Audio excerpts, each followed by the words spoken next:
We're Hey, on. welcome. What's up? Hey, am I too loud? No, I'm the good. Special broadcast. Yeah, this is the broadcast known as "Hey, Chris forgot the international date line." Yes, because here we are it's Wednesday the 6th, but on the opposite side of the universe, or actually the globe, it's Universe. the next day. Yeah, I was gonna say universe, but it doesn't matter. On the other side of the world, it's tomorrow. It's So we're doing a time they're travel living in thing. the future. That's awesome. They are living in the future. So we are projecting Hey, I wonder if they can get IFB me the into numbers for tomorrow. the next Powerball. They're living in the They future. could, but it would be yesterday's Powerball in Australia. Ah, It's a time travel. It's true time travel. So it's tomorrow somewhere else. Today is today here, but not today there. Okay, you got that? no, No, but but welcome to yeah. IFB Oh. Interfleet Broadcasting. Thanks for tuning in, everybody. I'm here with my confused partner, Tipsy Toaster. I'm New York Pete, and we're broadcasting from the East Coast of the United States. And we have a special guest tonight, and that's why, hence the special broadcast. So we're going to have another show for you tomorrow. That's the normal show Right. in our normal dimension. But today we're going to cross dimensions. Yeah, but I did have the wish for the by your command, Oh, by your command. So someday Salamula. someday I'm wishing I can talk Pete into a 12-hour broadcast. I don't think that's gonna happen, but I'm gonna Oh, give it a shot. boy. But I anyways, guess we're in let's front. get it's going because this man is a busy man. So we'll go ahead and do our normal. Yeah, So let's I do am it. get a beer and Ready? we'll start out. So I'm doing Clown Stella Shoes Artois. Galactica in Galactica. See, at least I'm space age. You got a cider? Oh, come on. I have a Stella Artois. It's called a European style. Oops. European style. European style, bro. And these are probably weak beers compared to Australia's. We'll have to find out Hold what on. Baz drinks. Lola says no faces. No Okay, faces. let's see. So, Whoa, excellent. no, it's not Very excellent. nice. Crappy. Okay. All right. All right. So, I'll let you lead off tonight there, Pete. okay. So, let's toast to all our fans that are in our time zone and all our fans across the globe and anywhere in between. Fans fuel the fleet. And this toast is for you guys, especially for everybody who's joining us live. We have a whole bunch of fans and Yep. supporters on live. Fans fuel the fleet. Here's Fans fuel the fleet. This is to you guys and to our guest. Ah, Okay. love to get the foam in the beard. Wow. That was good. That's good. That's good. That's good. So, Chris, just for the record, George G is with us. Lola is with us, of course. And Chris Lukowski's good with us too, and he's from down under. that's right. Jeff Walters, Dave Alexander, and let's see, Jeff Walters, we said. Chris, you said. Sylvia's with us. Welcome to the show live, guys. Thanks for tuning in. It's a last minute thing. We kind of put this all together 1, 2, 3 when Chris realized that he was crossing the time streams and Yeah, there's a I crossed the streams. That wasn't a good thing. yeah, time streams, but that's okay.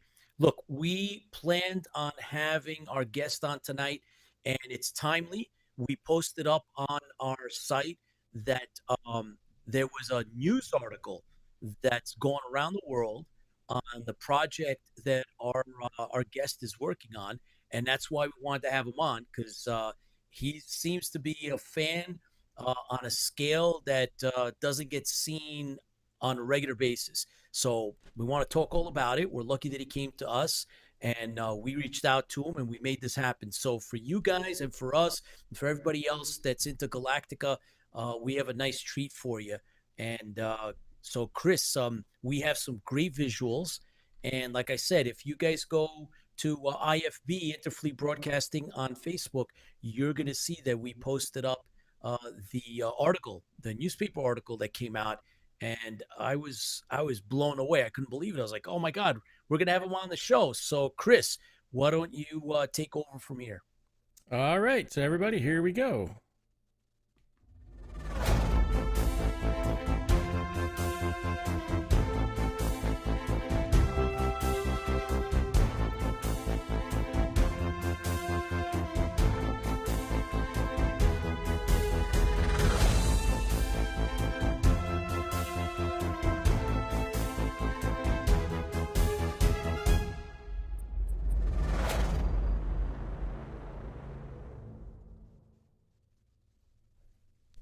We're good now. Oh yeah. All right, perfect. Baz, welcome to our show, IFB Interfleet Broadcasting. How are you tonight or today? This morning. This morning. Hang on. Uh-oh. Now we're good. Press more buttons, Chris. Press more buttons. Now we're good. Make it happen. Hang on. Hang on. Now we're good? Oh, that was the other No. one. There we go. Now we're good. Press the other one. Now we're good. Go ahead. Talk. Go ahead, Baz. G'day, I'm from the future. Yes. Yes, you are. What a great way to love introduce yourself. We love it. Outstanding. Yes, we saw an article on comicbook.com. Battlestar Galactica fan builds iconic series ship in real life. And we posted it up yesterday. So I was like, unbelievable. So you're getting your due attention, Baz. You're skilled in a lot of different things. We got to talk just a little bit before. First and foremost, you're down under. You're a cutler. You hand forge your own cutlery. Is that correct? Oh, knives, mainly knives. Knives. Excellent. And I know that there's a whole process, and it's not as simple as some people think, but a lot of us watch some of the shows, especially stuff on the History Channel, and they show a little bit of, what it is to forge, knowing about metallurgy, and that's kind of like one of your things. That's what you do. You study this stuff, and you have a forge where you are. Yep. I've got my own forge at home. Plus, I work for a blacksmithing and bladesmithing school in Canberra. Outstanding. So you must make some really nice pieces. There's one right now. Man, that is really, really nice. Wow. Really Thank cool. you. It's one of those things that you never get perfect at, and if you think you're perfect, it's time to get out of the game because you can always learn. There's always someone's got a better way of doing it. There's a nicer way of doing things, better materials, better machinery, all that sort of thing. So it's just constantly striving to improve.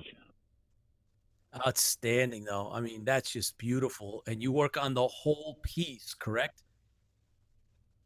That's right, from start to finish. Wow. Well, Bez, obviously you're skilled, and I mean, that's beautiful piece. And that is tremendous amongst all the different things that you do. And we are fans, mutual fans of a special show that's brought us all together today. So it was important that we focused a little bit on your skills. And I think those skills in forging have moved you into another area and has touched your fandom, because behind you in your garage, or is that a shed, you have what looks like a Viper. So you got to tell us about that. Yeah, all right.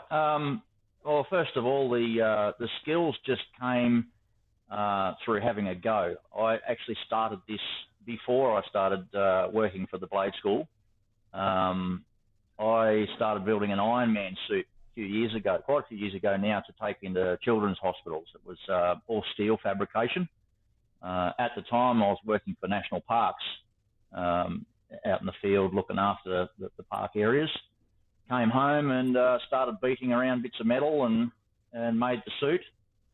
A lot of people wanted to get on board with the project because they thought it was a worthy cause. So people started to say, look, we'll send you some money, we'll send you some tools, consumables, all that sort of thing. And I said, no, I'm used to earning what I get. And they said, shut up, Baz, it's for the kids. You will take the money. So I graciously accepted. And the only way I could thank a lot of these people was I couldn't give them money. It didn't make sense. They're giving me money to make the suit and I give them money back. So buying presents didn't make sense either. So I ended up making a few knives. Somebody saw the knives and said, you need to come out to, it's called Farwell Valley Forge where I work. You need to come out there. We have open nights once a month and you can, show the guys what you've done. And the boss out there gave me some good steel, some proper steel instead of lawnmower blades and files and rubbish. And said, here you go have a play with that. Here's some hints and tricks and, go away, have a play, come back. So I did that, and it wasn't too long, probably 30 or 40 knives later, people were saying they're really good, they're good enough to sell. So what I did was I was gifting those knives to people who'd already helped out, and then I started selling them to fund the completion of the Ironman suit.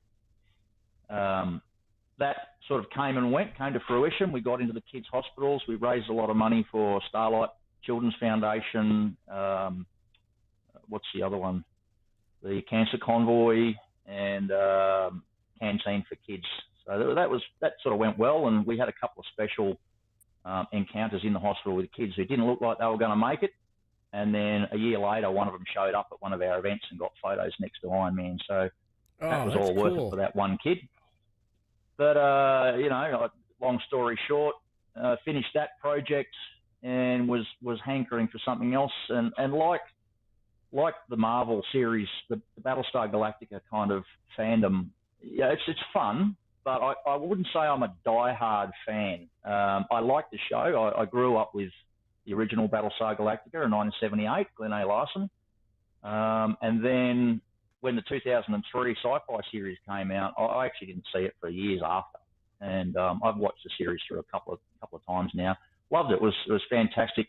Space opera, human drama. I like the fact that they got rid of force fields and aliens and lasers and all that, and they sort of went back to a more, realistic kind of thing. And what I loved about it, like the Iron Man suit, was the technicalities, which is what attracts me to this sort of thing. It's got beautiful, sleek lines. I thought it was a great improvement on the original Mark I. And the fact that they employed Newtonian physics in spaceflight made the show so much more believable. And I was able to translate that to this ship. So there are reaction control system ports, RCS, all the way around it, the nose and the arse end. And can I say arse? And I've got an air compressor in the nose there.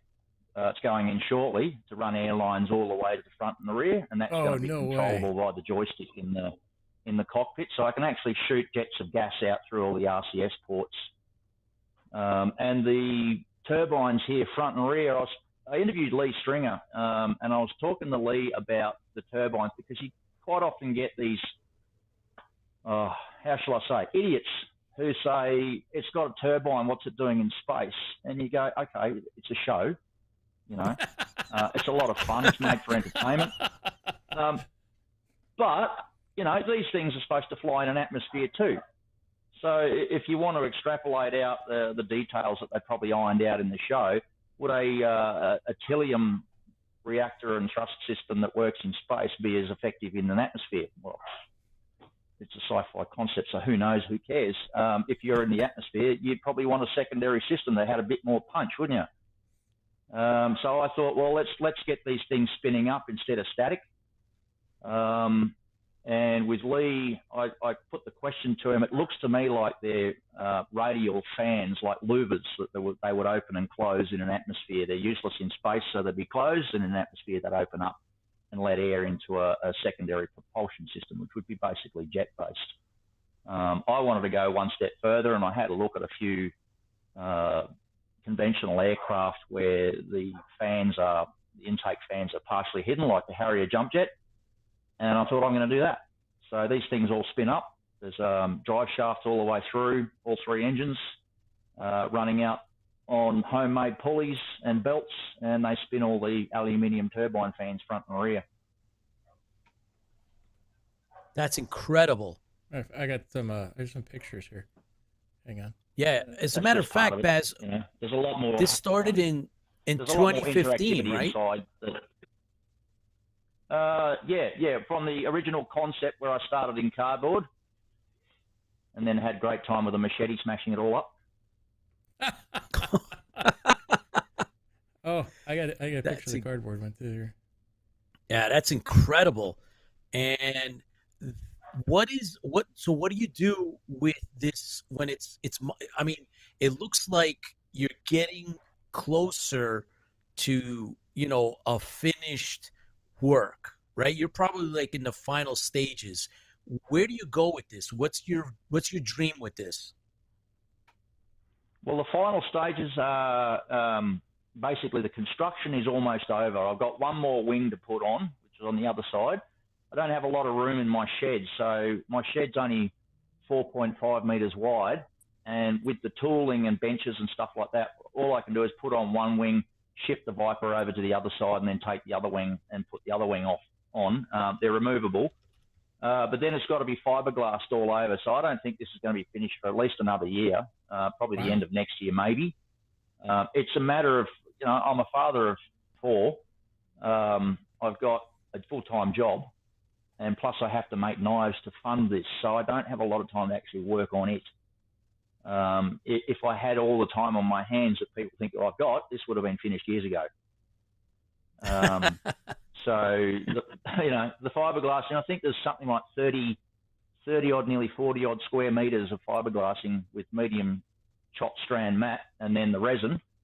And I've found a resin that is compatible with polystyrene. So the polystyrene is just to shape it and to support the fiberglass until it sets. And then if I wanted to, I could climb inside and rip the polystyrene out. It no longer needs to be there, but I probably won't. I'm lazy. But once it's finished and painted and all the stickers are going on, I've got a whole heap of vinyl stickers all printed up, life size. They're ready to go. Some electronics in the cockpit just got to be fixed up. There's a few things we want with interactivity, including a big do not touch button, which I guarantee someone will touch and they'll get a few nice surprises. And once it's done, I've got to complete an 8-meter trailer to put the thing on. And the trailer will double as a podium. So it'll have raised sides that fold down and posts that go in, and then a 3-section roof over the top. So the whole thing can be sealed up for weather and, keep vandals and thieves and whatever out of it.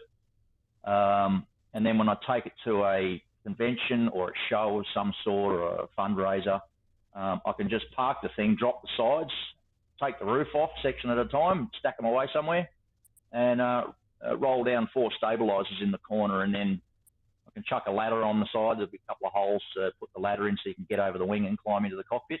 And the insides of those drop-down sides will be painted up in the deck colours of the Galactica. I'd like to get it out in public, get people, go sit in it. A lot of people like me grew up with Battlestar Galactica, so I think they'd get a real thrill out of it. I think adults would probably be pushing the kids aside. That's what happened with the Iron Man suit. You wouldn't believe it. I agree, because I would do the same thing. Yeah, and I just want to get to that point. I tell people a story all the time. We had a X-Wing fighter turn up. It's always getting called a bloody X-Wing fighter. Nothing else exists apart from Star Wars, according to some people. But anyway, I don't mind Star Wars. It's all right. They had a life-size X-Wing fighter turn up at one of our shopping centres for a cinema release of one of the Star Wars movies. And you come in from the car park end and it looks fantastic. You approach it. It's amazing. It's wondrous. It's very impressive. And then you climb up the ladder and get into the cockpit. And the instruments are stickers. And there's nothing lit. There's nothing moving. There's no interactivity. And it all quite looked a bit, when you got up close, it looked a bit feeble and flat. The details just weren't there. Like it was just thrown together very quickly. And I'm sure it was, and it was a great promotion.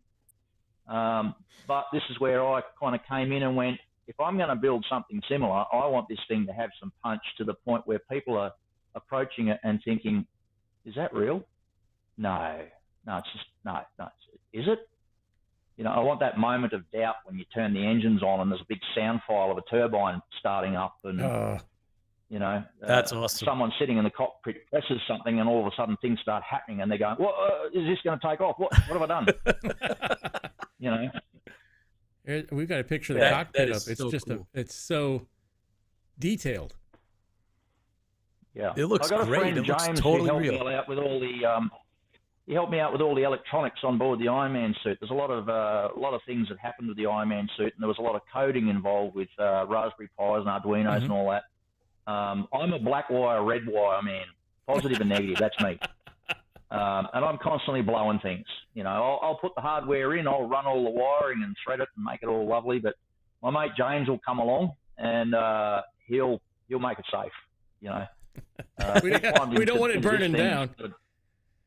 No. That's one of the big focus things is safety, because I'm probably going to have kids in here, and the general public. If you hurt someone, you're gone. Oh yeah. So James got in here and had a bit of a play. Couldn't wait to get his hands on it. And all of a sudden, I'm on the outside, he's on the inside, and I hear, and he's got a boot off the chassis. There's something live here. So he's fixed that. Thank God. So Baz, so we're just waiting for lockdown to end now, so James can come back and have a bit more of a play. We've got a few more things to chuck in. we have a bunch of live followers and fans, and they're all wishing you the best. We have our own John 1. He wants to know, is that a belt-fed ammo under the wing? Yes, it is. It's the 30 millimeter cannon round, the same that the A10 Warthog uses. That's from all the screenshots that I got from the show. Particularly, there was an episode where the ammunition was being sabotaged. You got a good look at it then. It's quite unclear how that ammunition, belt-fed ammunition, translates into this gun, which is a mass accelerator cannon. But I'm ex-military as well. I think you call it former. We call it X. X to you means you did something bad. But if you're X anything, you used to be. Ex-wife. So I'm an ex-soldier, and I was quite proficient with weapons. So I'm sure I can find a way to make that look like it works. So I've got a little safety thing I made here, which is a little bit different. So you pull that out, the little safety tag there before you go into combat, and then let that go, and she's ready to go. She's armed. And little things like that, just little details that I reckon make all the difference. Outstanding. That is wicked under cool. Under the wing there, I'm actually going to make a magazine that this stuff will fit in, and I'll try and see if I can get them to feed around a corner, and then I'll have a removable panel on the top of the wing where I can open it up and people can see the loadout inside the wing. Oh, wow. Oh, that's cool. I was Very just blown cool. away with the idea of the compressed air and the nozzles throughout the. That's amazing. What a great idea. Oh, yeah. Yeah, well, I had similar ideas for the cannon.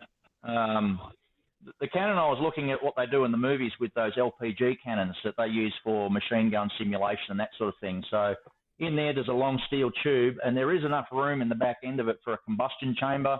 You can connect an LPG gas bottle and put a solenoid with a spark plug in there, and you can have muzzle flash and loud bangs and all that sort of thing. But here in Australia, our gun laws are very, very strict. And I doubt very much, even if I asked, if they would say yes, no matter how cool they think it might be. And then even if I did get a yes, from venue to venue, those laws would probably be different, depending on the state that I go to. And so you would have to let the venue operators know that it was going to do it. You'd have to put ads in the paper. You'd have to let the local authorities know that you were going to do a demonstration, all that sort of thing. So it becomes more hassle than it's worth. So I might just chuck a light in the front and make it flash or something. There you go. Yeah, that'll work too. There you go. It's such a beautiful piece. Can put a Not everybody has. Yeah. Not everybody has something like that. It's just in and of itself. And you said you can open it up and let people get in. We've come to realize that you're not the only one. That there is another Aussie that's actually building a Mark I Have you gotten in touch with Yeah, him at that's all, his or name's is he? Scott. Yeah, yeah, his name's Scott. He's up in Queensland. He and I have been building for roughly about the same amount of time. We've had similar challenges where we've had to stop because of life. He and I both had to go and build a new shed to fit the thing. This was originally on the far side of my house under a pergola, an awning. I don't know what you guys call it. We all have different names for the same things. And slowly, as the Viper got bigger, the pergola got smaller as I started taking it down. I knew eventually I was going to have to build this shed, but I just got overzealous about building that ahead of my time. And then it just got to the point where I went, rightio, stop everything. We've got to build this shed. And then we moved it all around here and continued. So a lot of people said you're very lucky, but I've had to work bloody hard for this. With the end mission being, once this is gone, once I've done what I've got to do with it, it'll go on its trailer and be parked somewhere, and I might take it out, a couple of times a year to different conventions. This shed is then set for building other things, but no more of this business. It's too big. It takes up too much of my years and life. Oh, wow. I think I was 6 years cumulative on the Ironman suit. I built 3 of them until I got to the right one.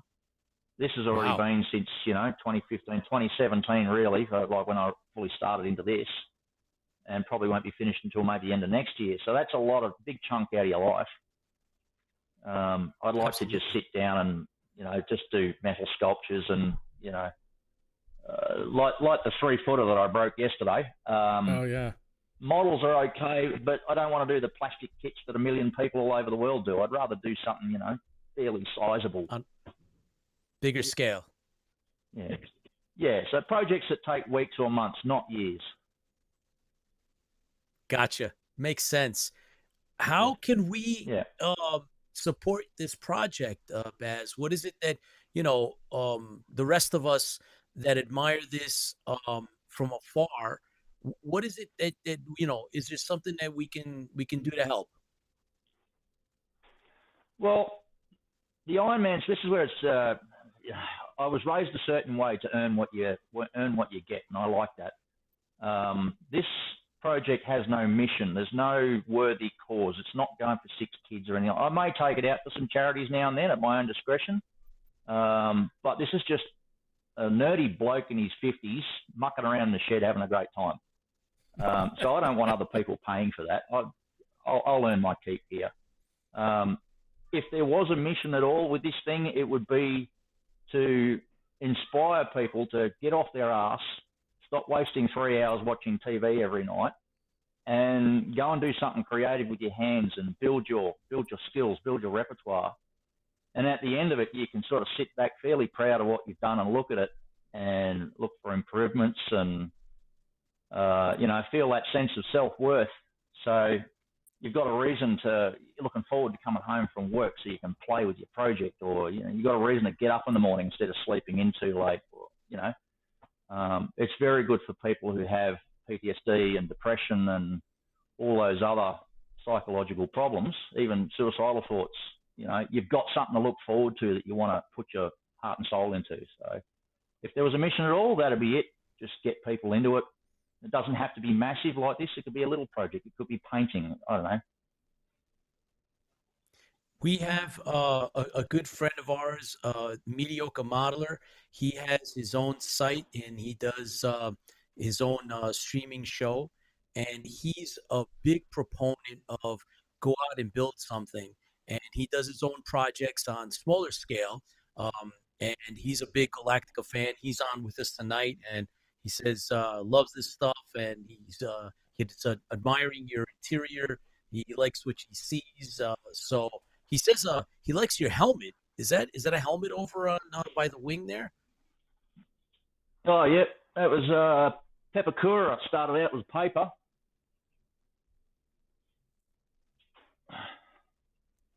You said that you started out with paper? There you go. What's that made out of? Yeah, it started out with paper.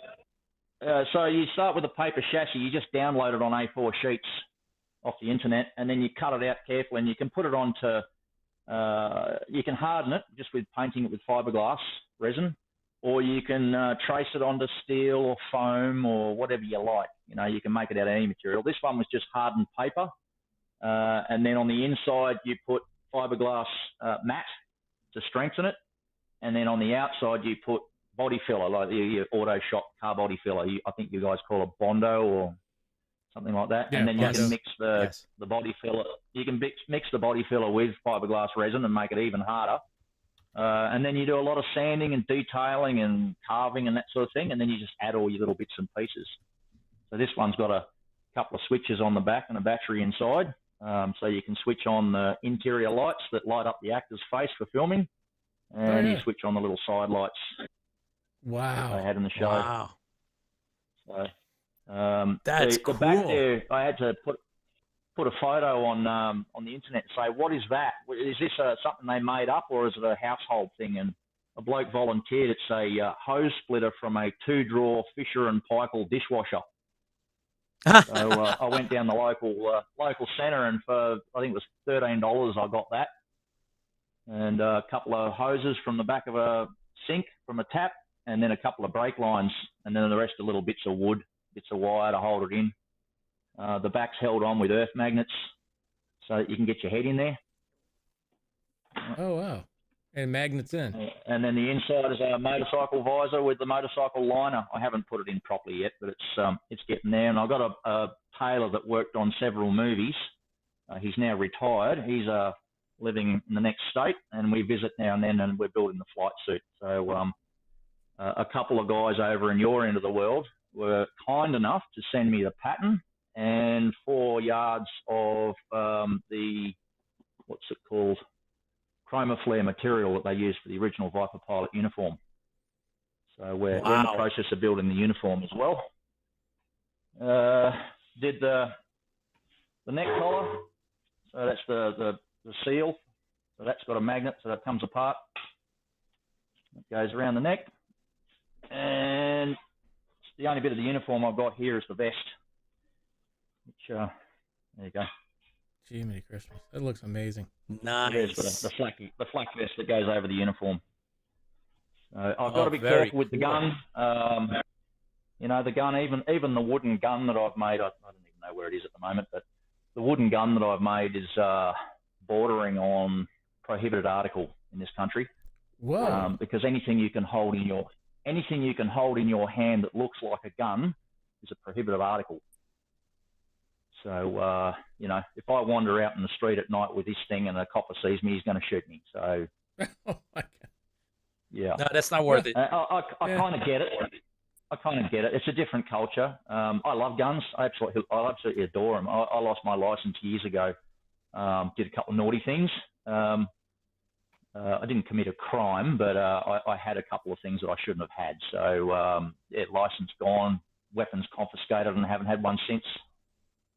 So I went out hunting with a camera instead. Yep, that's just wood. Okay. And to keep that one compliant, I had to split it in half and have screws that hold it together. So in the holster, it looks great when you're at a convention, but otherwise in transit or at home, it's in 2 halves, and it's basically 2 plaques, mirror image. So you could mount the thing to a board and hang it on the wall, and it's a plaque. Oh, interesting. So even speaking with the licensing department, they said that even that's cutting it fine, because when you put it together, it's a prohibited article. Oh, wow. So mediocre so modeler. it stays apart. Thank you. Oh, you're welcome. Well, yeah, he enjoyed it just like the rest of us. All the detail on the helmet and the way you designed it and all this other stuff. Very, very fascinating. Sean, thanks for joining us. Sean's another admin from Battlestar Galactica bulletin board. We have a lot of our usual suspects are on, supporting and watching and enjoying all of your work. It is tremendous, right, Chris? Yeah, I mean, also, you need to probably plug your, hang on, screen share. How about that? Battlestar Masada. Yeah, I'm part of the Colonial Ministry of Defence. So this is, I'm part of this. I'm on the Masada under Chris Dykes. So this is one of the groups that you're involved with. And this is this a local group or is this kind of nationwide or planet-wide, I should say? Yes, planet-wide. It's planet-wide, but it's based over in the States. Okay. So I noticed you were the CAG at the on the Masada. Correct. And then Outstanding. And then there's your this website, is incredible. Your Facebook site. These pictures, all that work, it is really something. We have a group here in the States that actually have their own Viper as well. Chris, I think you've seen it, right? It's I was supposed to see it, but it never showed up because they canceled the con. It's a Mark 1. Oh, because the pandemic. Yeah, it's not a Mark 1. It's it's a Mark. What is it? I think it's a Mark 1. Is it? Yeah. Oh, I think it's a Mark 1. Some of the guys. It's a Mark 1. Some of the guys. Yeah, it's a Mark 1. Another one. Gives a heads up. Yeah, there's another one in the UK. Incredible. Yeah, he's making his out of metal, which has got to be heavy. And you use all the equipment, all the stuff that you used on yours is recycled. That's right. Yep. Which is, it just blows me away that all of the foam, cardboard or foam and stuff that you used on this is all recycled. It's just, why throw it away when you can reuse it and make a Viper? Most of the polystyrene is made from the local wildlife park. They feed their animals with fish, and the fish come in large polystyrene boxes to keep them cool. So when they're finished with them, they end up with a mountain of them that it costs money to take it to landfill. So I said, I'll take it. Wow. The plywood formers that go down the full length of the ship, there's a company, it's a warehouse that brings in electrical cables, big coils of electrical cables, and every pallet has a cover sheet on the top and the bottom. When they take the wire off and take the coil away, they're left with a big stack of cover sheets. So I was going down there every few weeks. A friend of mine works there, and he was very kind to offer me those. So, I got to print off my formers on A0 paper, which is massive, trace it onto plywood, and then cut it out. So there's very little measuring. It was quite accurate. And then you used was it all old street signs? Buy the steel for the steel frame and weld it together. Yeah. And you used old street signs for the vanes was it old street signs for the vanes inside the engines? Yeah. Yeah, well, you can go and buy street signs at shops that sell them, but quite often they get thrown at the rubbish dump. People just wind up with them all over the place, and they're damaged or they've got bullet holes in them or whatever. So people, as much as we have gun laws, people like to shoot signs. I don't know what it is. But, signs and letterboxes. But, I had a couple of guys give me some signs, so I'll put those to good use. Outstanding. Paul Roeder says very cool. Paul Roeder is a anchor in the Galactica community here in the States. He's also the admin and founder of Colonial Warriors Online, and he's with us live. So I want to mention him as well. What is? I've spoken to Paul a couple of times on Facebook. Cool. So you've got 4 kids. And and your wife, what do they think about this? Oh, the kids love it. They want to jump in the cockpit all the time. My wife's a big admirer of my, what would you call it? She likes a man who's handy, who can do stuff. So that's proved useful around the house when we're doing renovations and landscaping and all of that sort of stuff. Plus the knife making is bringing in a little bit of extra cash, which is good because with the COVID lockdown still going, it's been a few months now. I think it's been 2 months. I can't go to work. So I've only got a couple of days worth of work that I can do here in my own workshop, which is what I was doing this morning. So somehow I've got to earn the extra money. Well, yeah. So she's got a husband that can do that by mucking around in his shed, having a good time. So why not? Is she a sci-fi fan too, or is she just not into it? She likes Battlestar. Yeah. No, she loves it. We both like sci-fi. Great. Yeah, she's Outstanding. you know, she's a very maternal type. She's got her kids. She loves her kids, so she spends a lot of time with them. I love my kids, but I'm also very selfish, so I like to spend a lot of time by myself as well. I hear you. I hear you. I hear you. I'm okay with that. I'm not going to lie. Yep, I get that same way. There's a certain amount of kids that you can take at one point in time. Yeah. If I may, if I may, I'd like to give a special thank you to all of the crew of Battlestar Galactica and Lee Stringer and Doug Drexler. They've all been very forthcoming, helpful, friendly. Lee gave me like a 3-hour interview. Doug's been private messaging me a fair bit, and I've private messaged him a fair bit back, probably more than I should, but you know, and guys from the set have been sending me photographs of behind the scenes and photographs of details when I've asked for them. And, you know, when I built the Iron Man suit, I didn't hear a word from anyone from Marvel in 6 years of building. Not so much as a like or an acknowledgement or anything, whereas the Battlestar crew have been all over this. And, you know, it's just been humbling and truly amazing that I've received all this help. So, Cool. Just a really big thank you to all those guys. Yep. That says something about the show as well as the people behind it. So that's kind of one of the things that we look at a lot is the people and the fans behind the shows. I mean, there's a lot of people, there's actors and everything else. They're great people, don't get me wrong, but their job is to act. There's somebody who created the sets. There's somebody who created the ships. There's somebody who created the story. And those people are really the people that need to be brought out more than they normally are. They don't get recognized nearly as much. Oh, yeah.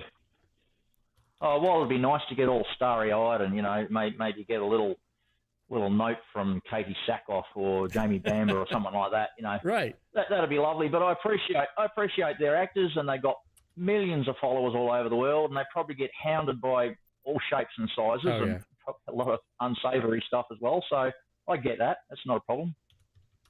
Whilst it'd be cool, I'm actually really glad that I've got the back end of the show where the work's been done by all those creators and definitely, you know, So when you get it finished, you're gonna have like a champagne bottle break on it, or what do you think you're gonna do? I'll probably have to put a steel plate in the nose somewhere that I can do that.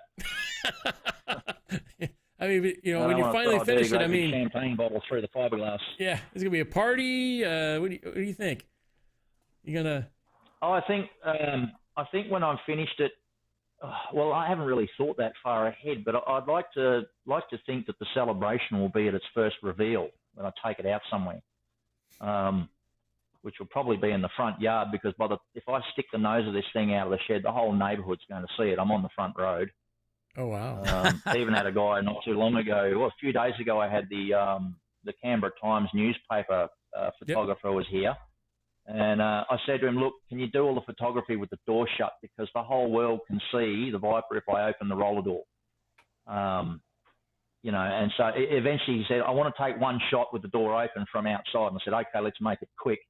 And the moment we were just about to shut the door, a couple walked past, and the guy turned around and looked back, tapped his missus on the shoulder and said, look at that, and then started pulling his phone out. I went, oh, no, you don't pull the roller door down. Yeah. Oh, my gosh, I can't imagine. Wow, that's great. Yeah, so I've had a couple of electricians and tradesmen and things come in here and hook things up, and I open the roller door to say, yeah, there's the PowerPoint, and they go, what the... it's interesting to watch the play of emotions over people's faces when they're not expecting it.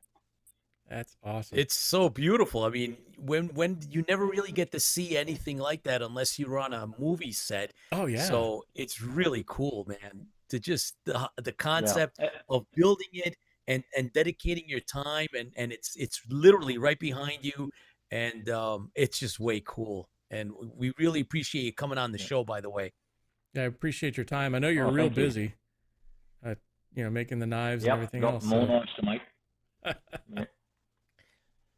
Well, hopefully we can have you back on. Kitchen knives is no fun. Hopefully we can get you back on when you get a little bit closer to getting done. Would you be interested in coming back on? Sure. Yep. Yeah. There's probably not much going to change for a while. I kind of like to get this wing finished. I don't know if you can see it behind me there. Yeah. It's not quite finished. Yeah. It's got a fair bit of shaping to do with the polystyrene before I even think about putting fiberglass on it. And then I've got to take it off, push it over to the other side of the shed, that side, and put the other wing on. So there's a bit of work to go yet. How much do you think that thing weighs? I haven't weighed it, and I'm still waiting for someone to lend me some vehicle scales. There's some vehicle scales you can buy where you can lift up one wheel, put the scales under and weigh that wheel, and you can go around and do all 4 wheels and then tally the lot, and you get the full weight. So I can do that under the three landing gear. But I'm guessing around maybe, I don't know, close to 1.5 tons, 1,400 kilos. Oh my gosh. Wow. Oh my gosh. Which, I've had people say, how are you going to move because it doesn't have wheels? Well, I'll be putting it up on dollies, little dolly trolleys to wheel it around and get it up onto its trailer and all of that. And once it's on its trailer, it won't need them anyway. But, how are you going to get it out of your garage? How are you going to move it? And I say, well, look, surely in the years I've been building this, I've thought about that. Yeah. It fits out through the roller door just fine. And human beings have been shifting billions of tons of materials all around the world for thousands of years. So I don't think I'm going to have a problem with 1.5 tons. I'll find a way. Yeah. That's just, there's enough mechanical handling equipment out there that will get it done. Oh, yeah. That's amazing. It is. It really is amazing. Baz, we want to thank you from the bottom of our hearts for taking the time out. And it's just really cool that we got to share, this. And that's all right. That's all right. Thank you. Yeah, that's fine. But thanks for coming on the show. Thanks for taking the time out. And like Chris had said, we have open door here for you. If you're moving along, whatever your projects are, you just give us a heads up. We would definitely love to have you back. We love your work, and it's just way, way cool. Everybody that sees it, everybody that was online, everybody is in awe, and they really enjoy it. They send their best, and we really enjoyed it. And thank you for doing it. Thank you for your you're very welcome. I and, just hope it inspires other people. I believe so. Absolutely. And I think exactly what you said. I love the way you said it. Mediocre Marlo says, get out. His motto is get out and build something. You said it best this evening. Hey, this is a cure. Get off your butt and do something. Get off your, don't sit down and learn something learn something new. Don't just sit and watch TV all the time. There's so much more out there to learn and so much more to expand in your repertoire, your brain. Nike's got its little tagline that says, just do it. Mine's just build it. Just build it. Just build it. I like it. You're going to have to trademark that one and put it on a shirt. Just Yes, build it. Absolutely. I'm not a qualified tradie. Yeah. I don't have a machining trade. I don't have a carpentry or woodworking trade. I haven't been trained as any kind of tradie. I've just kind of picked it up along the way, used what I know, made the mistakes, smashed it all up with a sledgehammer or a machete or whatever. I spread my welder all over the lawn one day. You just have a go. You get into it and try it. I think by the time I got the Ironman helmet right, I'd done 6 of them. The first one was repulsive. So just get out there, just build it, use what you got, use the materials that are available to you, use the tools you have. I just got myself a brand new mill on the other side of there, which I've needed for years. But in the meantime, I've just done it with a drill and a file. I've got it done. So use what you got. Yeah, that's outstanding. That even makes it more special to see the work that you've done with and you haven't been formally trained in how to do this. You've learned it yourself. Just pick it up along the way. YouTube is great. YouTube's your friend. A lot of people doing things the wrong way on YouTube, but it's a good place to give you ideas. Forged in Fire is about as much about knife making as The Bachelor is about true love. But, oh my gosh! it gets you inspired. You know, Yeah. it's flames, it's sparks, it's hot stuff, it's rush, rush, rush. It's get things, and people get excited. So in that regard, Forged in Fire is a great show. You know, it gets people interested. Yeah. Right. Exactly. But if you want to do it, go and learn it properly. You know? That's it. Agreed. Well, Baz, again, thanks for coming on. Thanks for taking the time out. And we really appreciate it. Like I said, all the fans are all excited about it. And we're looking forward to that day when you're actually, even closer to having it all done, because we definitely want to see how that's going to turn out. We know it's going to look great either way. Yeah, Yep. it is. So, yeah, All right. Hollywood should hire you. Bravo. Yeah, all the thumbs up. Want to be a lucrative offer? It's a little bit of a move. You never know. You never know.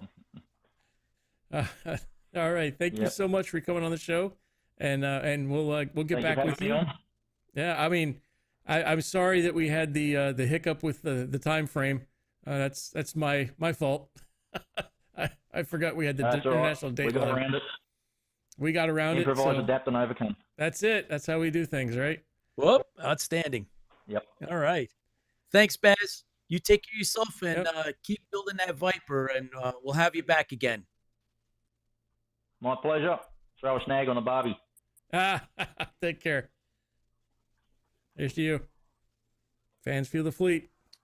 Fans fuel the fleet. All right, Chris. That was really cool. We overcame that whole time stream thing, and we just went into the future. That's right. So we were broadcasting tomorrow. Back to the Future. Yes, Back to the Future, because we broadcast tomorrow in Australia while we're yesterday here. So it's awesome. In the meantime, guys, we'll be back tomorrow with our regular broadcast. The regular scheduled program. Regular scheduled program. And of course, this coming weekend is here in New York, is New York Comic-Con. And Tipsy Toaster, New York Pete will be there, so we're going to be covering it. And I believe that John One is going, and there's going to be a bunch of others that are going to be there. We're going to, if we can't live stream, because there are limitations, the bandwidth at the convention center is not very good. We're definitely going to be posting like we did. Yeah, just like we did with Awesome Con and Dragon Con. We did a couple of live streams with Awesome Con. Yeah, we did.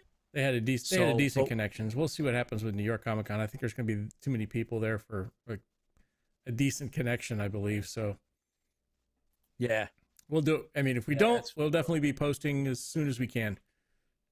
Oh yeah, we will. We definitely will. So, tomorrow is our next show, our regular show.